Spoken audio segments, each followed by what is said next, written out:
係喎，屌阿勤嗰邊，咁我應該呢邊咧？頭先咧，我哋而家咧就揸緊船出海啦，但係頭先咧根據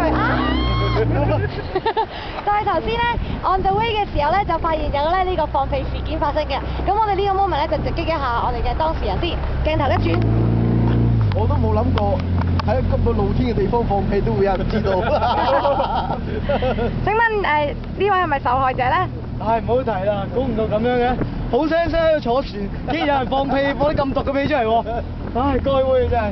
好，再問下當事人有啲咩回應先。你冇公德心啊你，真係啊！